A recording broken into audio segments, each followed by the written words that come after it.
We're Will and Jen.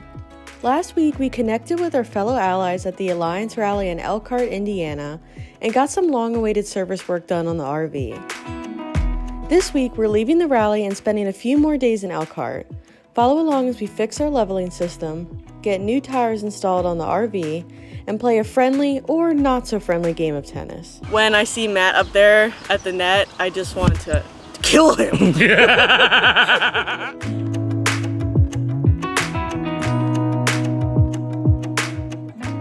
Here's our RV way. Oh. Are you get your results? Yeah. Yeah, live on camera. No, when we got here, they had an RV way station thing that we could do, so we decided to do it to see if we're overweight, underweight. Yep. On point. What do you think we are? Well, I felt a little bit more confident in us being at weight, but then you guys messed up my confidence. We might be right around weight, or if anything, maybe just slightly overweight. I'm gonna say you're 1,000 pounds overweight. And what? But there's different categories: hitch weight, cargo weight. Cargo weight. So it's Will Knowles. Yep. Yeah. All right, if y'all could come down to the. Oh. Actually, Come down the hall. well, there's no one here, so we'll just go ahead and do it here. Shame them publicly for the world to see. Okay. I see a lot of red. There's a lot of red. And we're going to go over and we're going to talk about that as we go along. Okay. And it's mostly with the truck. And it's mostly, this is your truck, it's mostly because of the single rear wheel instead of the dual rear wheel. Okay. With that overloaded. So just to give you a general idea of how the report is set up. Not overloaded. Trailer's fine. Yeah. Everything above this line are actual weights that we got off the scales. Everything below the line are the calculations. All right. Okay. So this is your truck by itself. We just weighed it to get the pin weight, and we're going to pretty much ignore that. Okay. This is your truck attached to your trailer. And if we just do this, the headlights are here.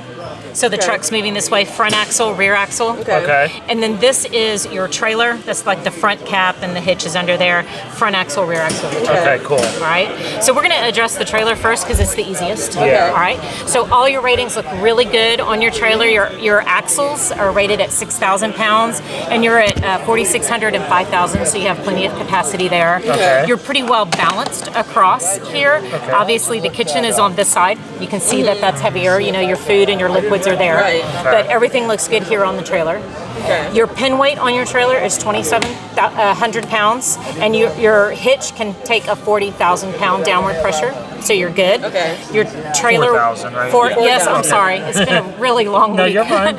12,004 for that's the total weight of your trailer, axles and hitch. Okay. And Alliance says don't go over 13,900, so you've got plenty of So we got capacity there. almost 1,500 pounds. Yeah, 22% of the weight of your trailer is on your Okay. pin. That's very much in the middle of average. So all of that looks good. All your ratings there are good. So your Okay. trailer looks great. Okay. So that's really the rear axle. It is. Okay. It is. That's Just for, fine. and we need Just to wanna change make sure I that didn't to get axle 1, confused. axle 2, and axle 3. Right, But, okay. But yeah, that's your Okay. rear axle there. Okay. All right.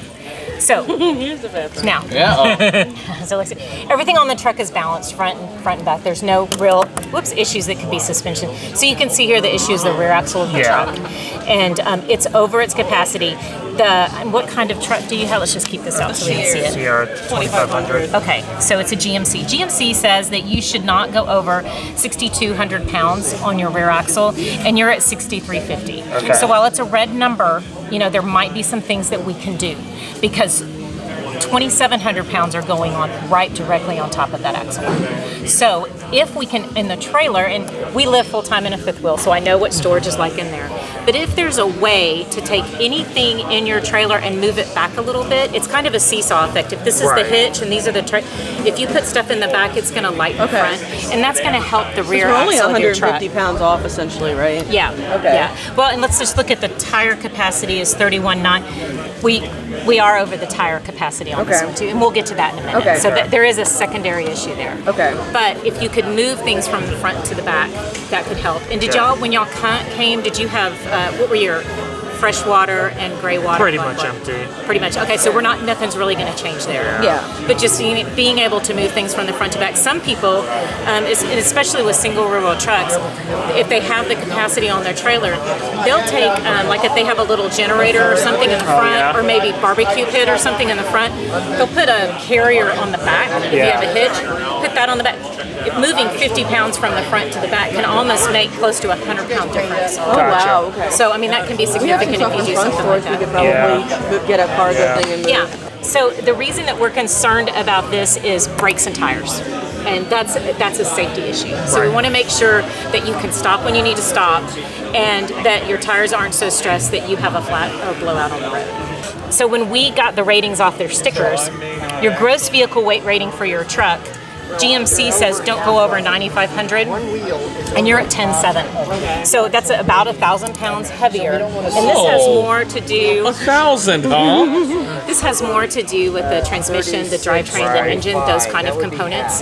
And this is kind of even an EPA number that they put on there. And if you notice, this 48 and 62 are definitely more than 95. So that they're limiting the truck for several reasons, and most of that is in that drivetrain. So your drivetrain's going to be stressed as you go down the road. You want to make sure you get that checked frequently. Make sure your fluids are in good shape. Yeah. If you normally get it checked, I don't even know what your truck is, but I'm going to pick a number every 20,000 miles. You might want to do it every 17 to 18,000 miles just to make sure that you can get the most life, because this is not as much of a safety issue as it is a longevity issue for the truck. Of your truck. Okay. Yeah. So if you could find out your axle ratio, you could be, because if it's 25, then you could be okay here. Right. Okay. So find that out just for peace of mind. Oh, that's right. We said that we would find out on both, and we could compare once we knew our axle ratio. And if you find out that it's more, if you could let us know. Okay. We keep a database, and it would just help us say that we're trying to look into quite that as bad. tonight. Yeah. We could come back over. Yeah. So just look that up, and that could help here. But again, this is drivetrain, transmission, all that. You're over, and this one's well over. So if it's 16, just watch those things very carefully, and maybe not go in the mountains with the trailer. Maybe park the camper at the bottom and just go up in the truck. If you're interested in hearing more about our rig weigh-in, we're going to have a dedicated video coming out going into more detail about our results and explaining everything that we learned, so stay tuned for that.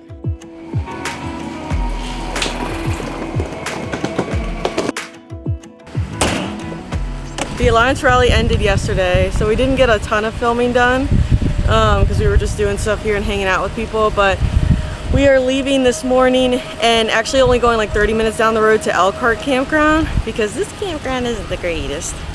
We were sharing one water spigot with 4 RVs while we were here. It wasn't honestly that bad, it was just like a little tight. But we're gonna move down the road because we're actually here for a few more days. But it's actually Memorial Day weekend and we didn't realize it till the other day. So we were really lucky to even get this campsite, to be honest with you. But we don't really have anything to do for the Memorial Day weekend. But Tuesday, I think Alliance is finishing up some stuff. They had to order a new fridge door for us because somebody broke it, I think. And so we're kind of just like waiting around here to get that done on Tuesday, and then we'll be heading back to Maryland. Hi there, Willie Bob. Huh? Hi there, Willie Bob. Hi. What's going on? Putting the e-bike in, but that shifted, so I'm gonna have to unstrap that now. Great. Perfect. Did I ask for a sticker on my e-bike? Take it off and go put it on his RV. You'd be fine with that.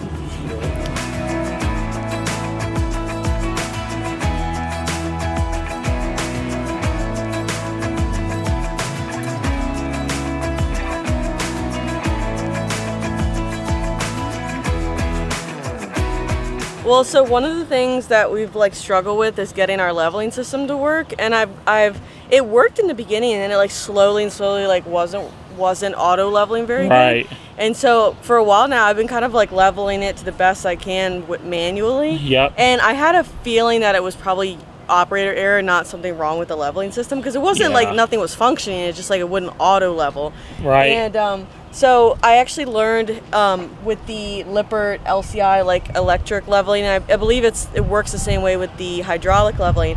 How basically if you kind of operate the system wrong one time, the system can be thrown off of what it thinks is like actual level. Right. And so then what happens is you have to do a manual reset to establish like true level. And so to do that, you go to manual mode and you manually level it yourself. Ideally, when you're going to do this, you want to try to get it like level, like perfectly level if you can. And then I'll show you guys in a second. So I'm going to get it level, and then I'll show you guys what you do to actually do the reset, and so that the system knows, okay, now true level is my level. So then in the future, when you hit auto level, it should actually auto level it. All right, so I got it perfectly level. Will, if you want to come in and show. Okay. So I'm on manual mode. You want to make sure you go to manual mode, and as you can see, wow, you leaning on it. Like, oh yeah, sorry. Oh, hold on. No. You want to do a little more just to. Oop, not retract. Okay, so, so zero, as you can see, it's 0, 0. So I got it perfectly level. And now what I'm gonna do, and just bear with me because I'm trying to like remember all the steps, but I'm gonna power it off. Okay. Okay. And then see how you have the front and the rear? You're gonna hit the front 10 times, and then you're gonna hit the rear 10 times. Okay. Okay. 1, 2, 3, 4, 5, 6, 7, 8, 9, 10. 1, 2, 3, 4, 5, 6, 7, 8, 9, 10. Sometimes they said it doesn't take 10. Okay, now this is important. You see it says 0 point calibration. You have to hit enter to set. If you don't hit enter, everything you just did is for nothing. Okay. So I'm gonna hit enter. Give it a second. It says please wait. 0 point. Successful. Okay. Now here's what we're gonna do to actually check to see if this works. Even though it's kind of annoying because I just got it all level, I'm going to manually unlevel it, and then I'm gonna hit auto level and see if it can get it level on its own. All right, so I got it a little bit off. It's not crazy off because I don't want to throw off what I just did. Don't you just hit auto level? Oh yeah, okay, so you just hit auto level. Okay, let's see if it can do it. Please, please, please.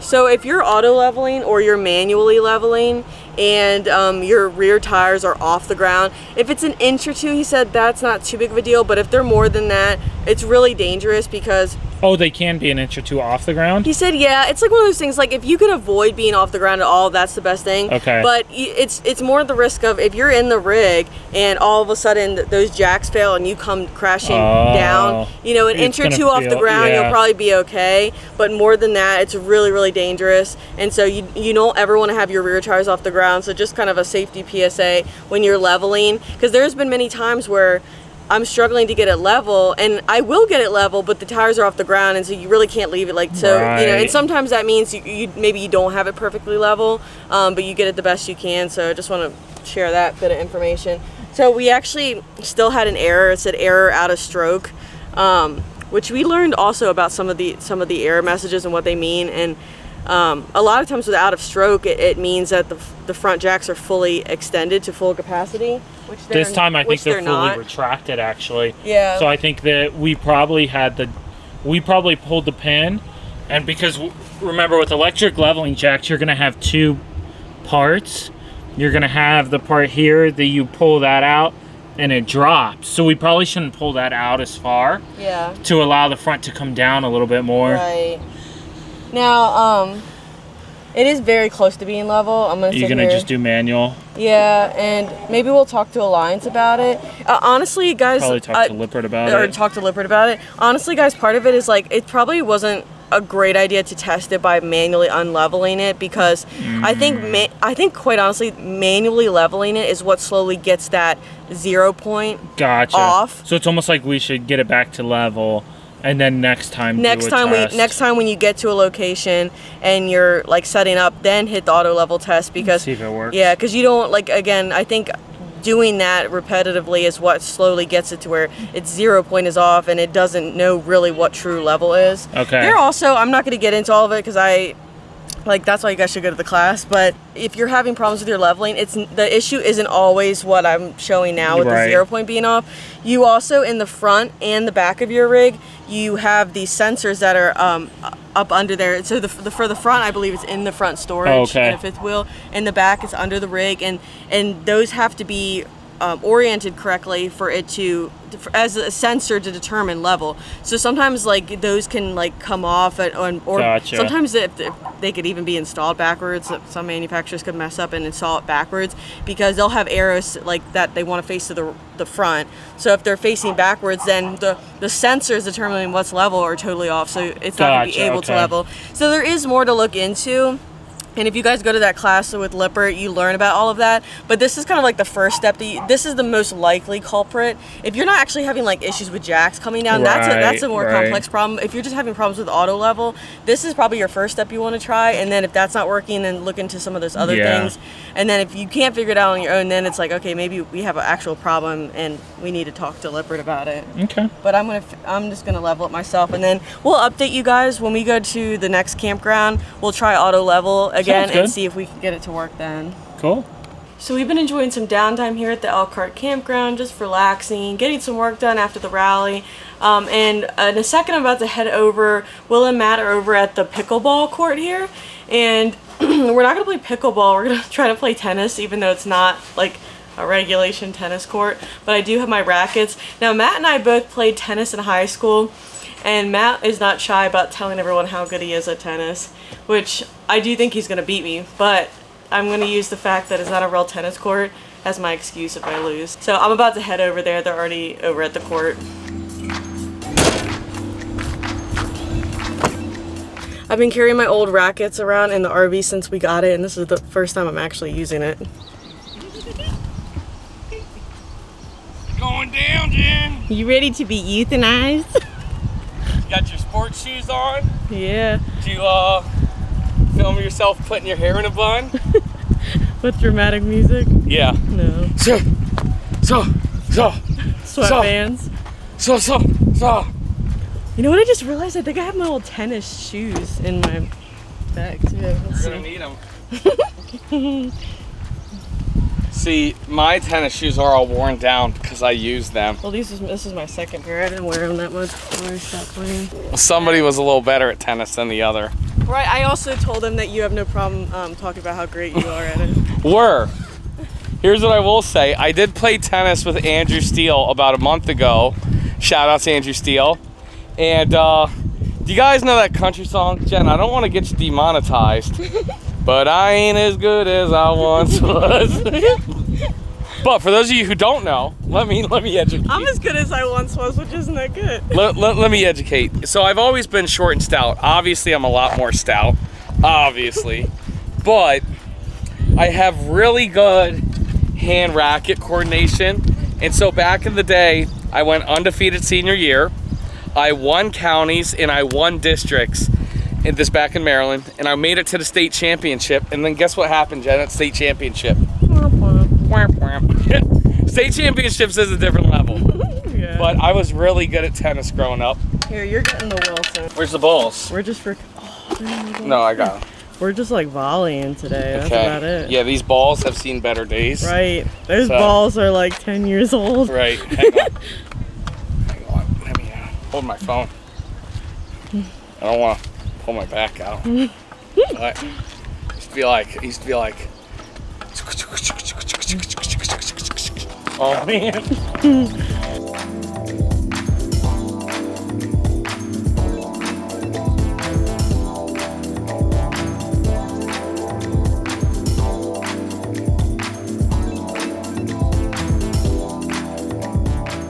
Okay, so no one won because we were just trying to practice. We had to like work together. Yeah. Like just to keep the ball in the air. Correct. So one, we're both definitely rusty.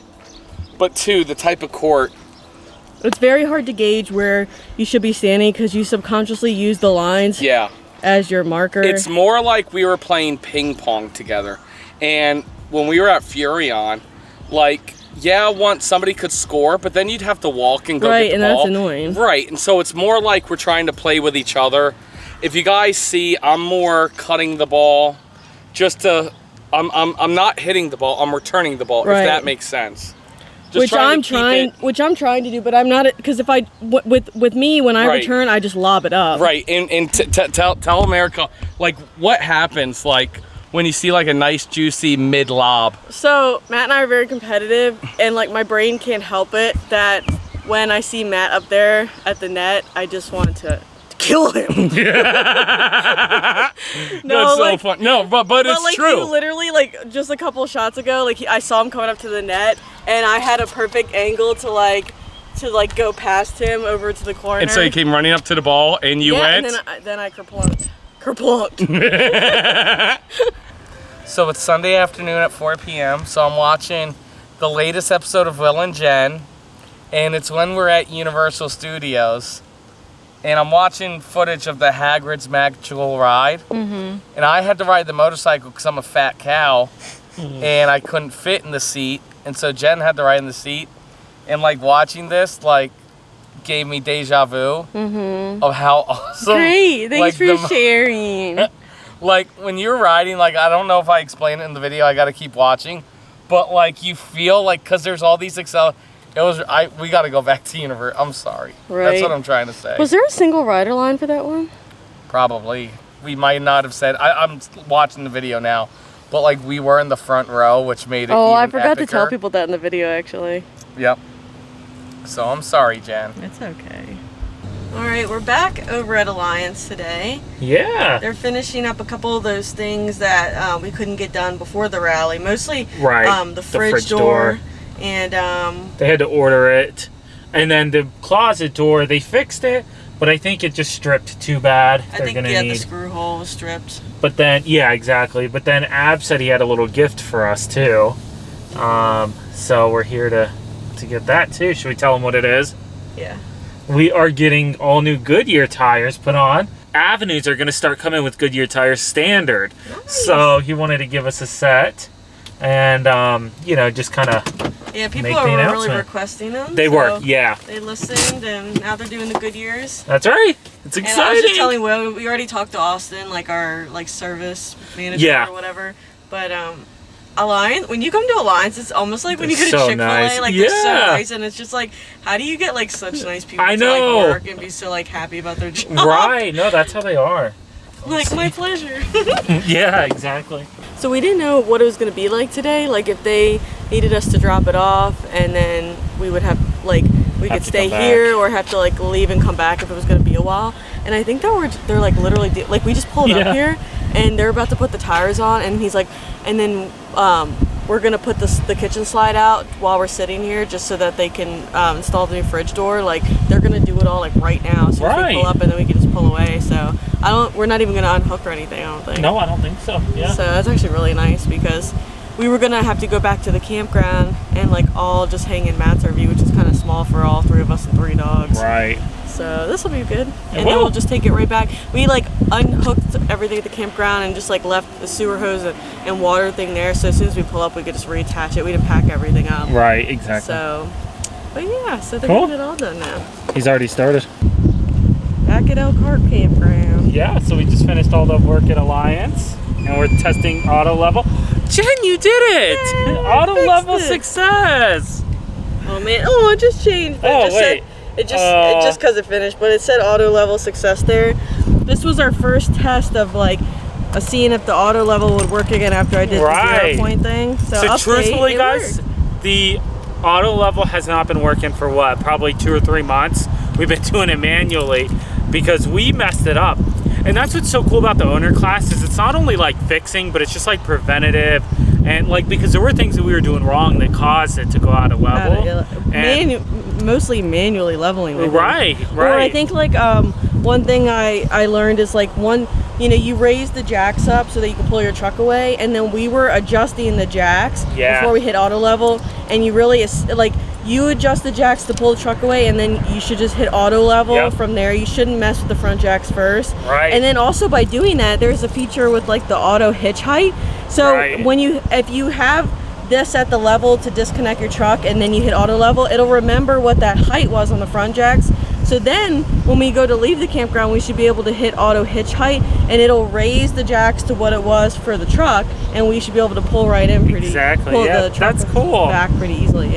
But yeah, I mean that's the cool stuff with the owners class. You just learn all that. So good job, Jen. Thanks. We got 4 brand new Goodyear Endurance tires. Now here's the funny thing.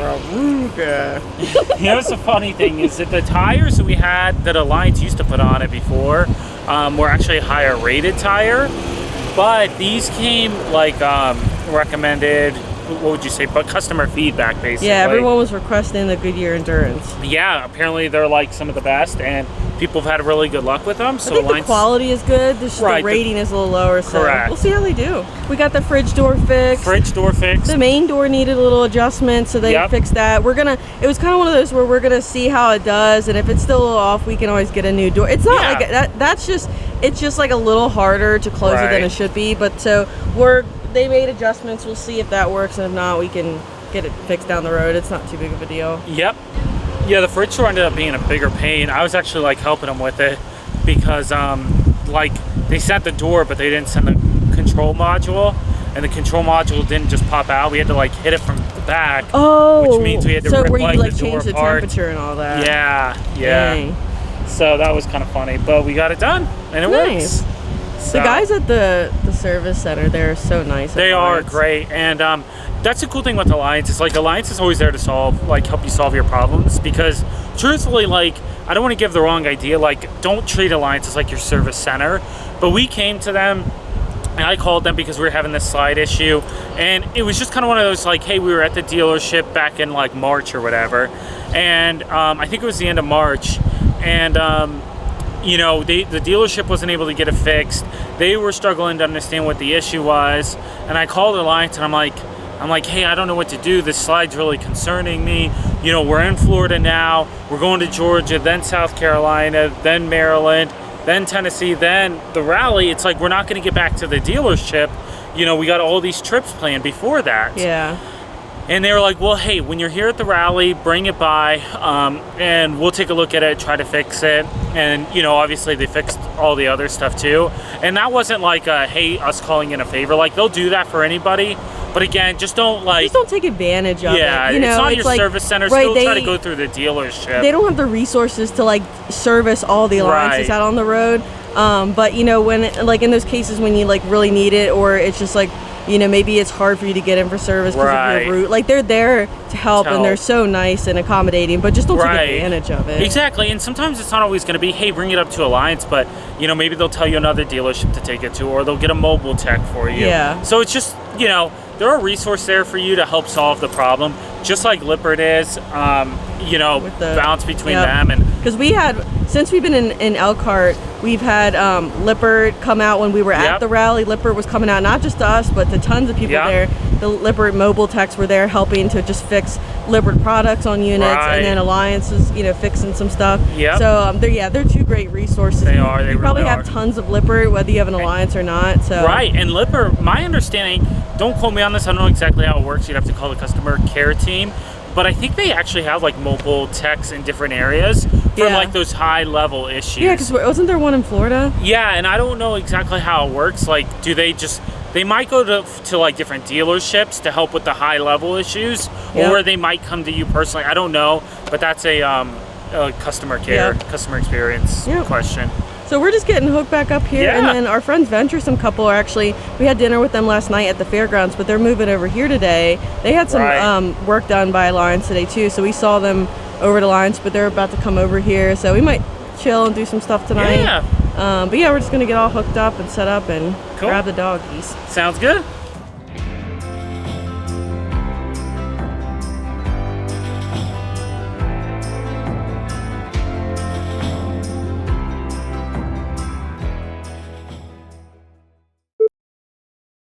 Give me a sad look for the clickbait.